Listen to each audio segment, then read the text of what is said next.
Good morning. चलिए आज कुछ प्रमुख धर्म सुधारकों के बारे में हम बात करेंगे, जिनके विचारों से, जिनके कार्यों से जो धर्म सुधार आंदोलन है उसको गति मिली। सबसे पहला नाम है जॉन वाइक्लिफ का। जॉन वाइक्लिफ जो थे वो ऑक्सफोर्ड विश्वविद्यालय में एक प्राध्यापक थे, प्रोफेसर थे। उन्होंने कैथोलिक धर्म की बहुत सी परंपराओं तथा चर्च के क्रियाकलापों की आलोचना की। कैथोलिक धर्म यानी जो आपका ईसाई धर्म है उसका मूल स्वरूप, रूढ़िवादी ईसाई धर्म जिसको कह सकते हैं।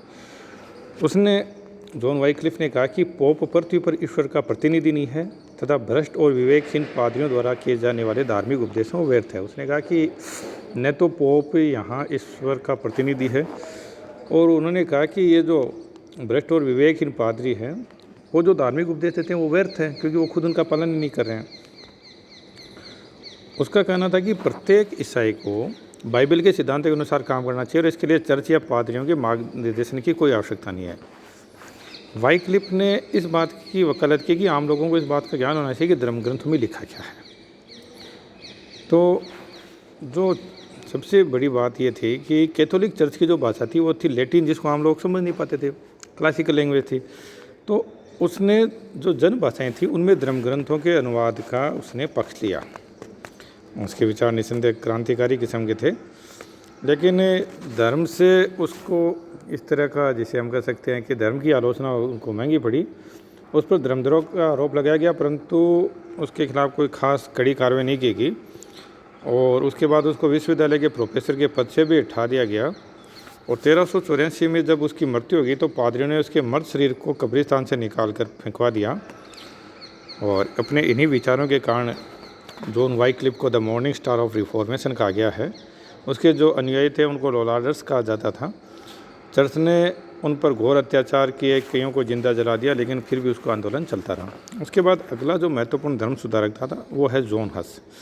जॉन हस चेक के गणराज्य का निवासी था और प्राग विश्वविद्यालय में प्रोफेसर था। उसके विचारों पर वाइक्लिफ का गहरा प्रभाव था। उसकी मान्यता था कि एक सामान्य ईसाई बाइबल के अध्ययन से मुक्ति के मार्ग खोल सकता है, इसके लिए चर्च की कोई ज़रूरत नहीं है। और चर्च की निंदा और नास्तिकता के आरोप में अंततः जॉन हस को जिंदा जला दिया गया। उसके विचारों का चेक गणराज्य के जनजीवन पर ज़बरदस्त प्रभाव पड़ा। सेवेनारोला ये फ्लोरेंस इटली का निवासी था और एक पादरी और राजनीतिज्ञ था। उसने पोप के राजसी ठाठ की आलोचना की और चर्च के क्रियाकलापों में सुधारों पर बहुत जोर देने की उसने मांग की। बहुत से लोग इसे पागल कहते थे, लेकिन वो इतना प्रभावशाली प्रचारक था कि जो भी उसकी वाणी सुनता वह मानो उन्हीं के अनुसार उठता बैठता था।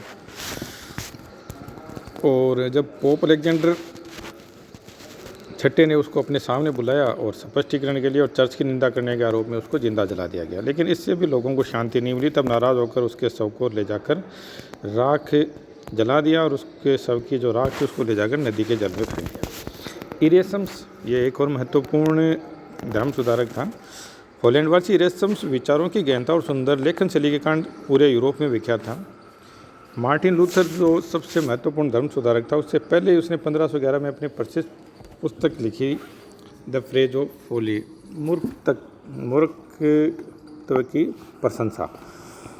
और इसमें उसने चर्च की जो बुराइयां थी उनकी ओर लोगों का ध्यान खींचा। इस पुस्तक में उसने भिक्षुओं की अज्ञानता और उनके सहज विश्वास की आलोचना की। यद्यपि वो लूथर की तरह उग्रवादी नहीं था विचारों से, परंतु अपनी पुस्तक में उसने जो प्रश्न और उपवासों के माध्यम से पोप की कई अधिक खिल्ली उठाई, उसने व्यंग किया।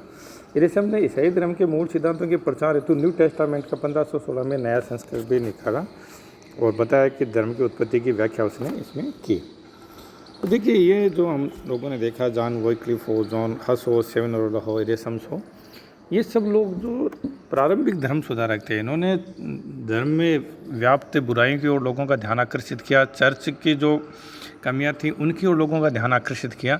यद्यपि इन्हें कठिनाइयों का सामना करना पड़ा और हमने देखा कि किस तरह से उनमें से कुछ को तो जिंदा भी जला दिया गया था, क्योंकि अभी चर्च की जो राजनीतिक ताकत थी वो बहुत ज़्यादा थी।